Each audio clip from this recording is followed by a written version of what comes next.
deməli burada qurbağalar var. Daha doğrusu tısbağalar. Bunlar artıq birazdan susuzluqdan öləcəklər. Orada balaca bir çala qazdım. Gedim su gətirim, doldurum. Az da olsa yaşasınlar.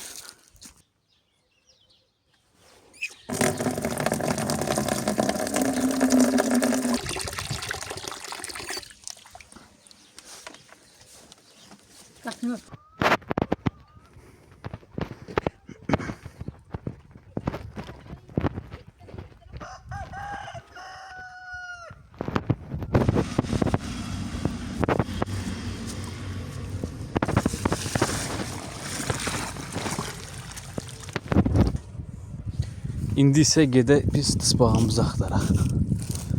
Görək hara getdi bizim qəhrəmanımız. Deyəsən tapdım. Deyəsən tapdım. Hardan keçək ora?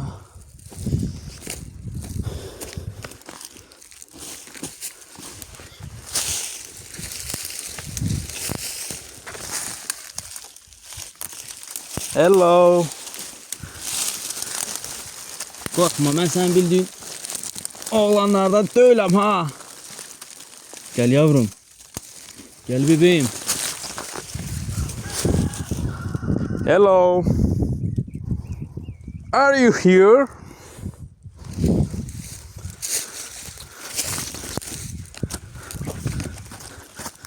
Vay. Babağım düştü. Ah.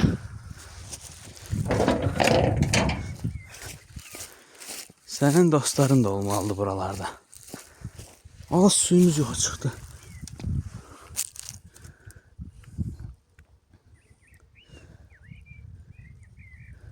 Oyda su oldu. Bir şey fikirləşməliyim. Vaxtilə buralardan su keçirdi. Bütün tısbağaların, qurbağaların məskəni idi. İndi isə yer qazmışam. Mövsümdür. Yağışın, qarı mövsümüdür, amma yenə də görsən ki suyu tökdüm, yoxa çıxdı. Ya, bu tısbağaların aqibəti məni çox narahat edir. Özümdən çox bunlar məni narahat edir. Burada yenə də səsi gəlir əslində. Bayaq daha böyüsünü görmüşdüm, onu tapa bilmədim. Onu mən tapa bilmədim. Buralarda vaxtilə dəhşət ilan olurdu. Məhz burada. Şimdi geçecek böyle yoktu. Təsəvvür edin ki, heç bir alternativləri yoxdur. Yəni buradan çıxdılar, gedib başqa bir yerdə su tapmaq deyə bir imkanları yoxdur. Hamısı bax qupqurudur. Bir dənəsini də buradan tapdım. Bu daha böyükdür. Bu özünə burada xırda sığınacaq tapıb yerləşibmiş. Bu indi səni mən aparacağım.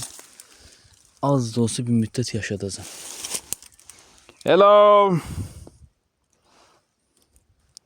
Gözəlçə dey, gözəlçə. Getdik. Ay, ay, ay, ay.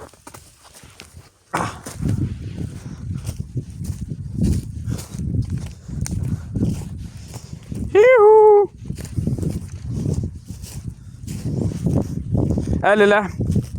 Kameraya el elə bir dənə, əmlər baxsın.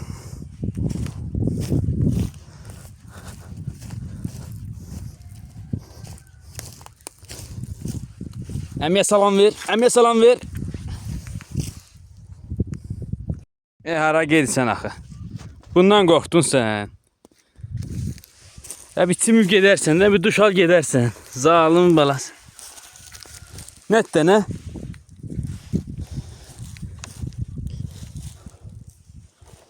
Bir dənə duş al gedərsən. Sudur. Hop. Bala. Sen de yedin ha? Yere. Tanikom.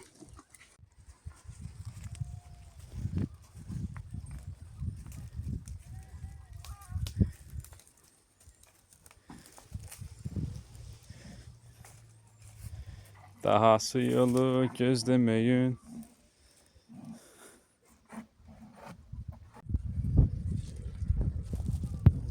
Hara gedirsən axı? Orada nə var, nə tapıb yeyəsən, nə içəsən? Qalsaydın sən axşam bank eləyərdimi? Hara gedirsən?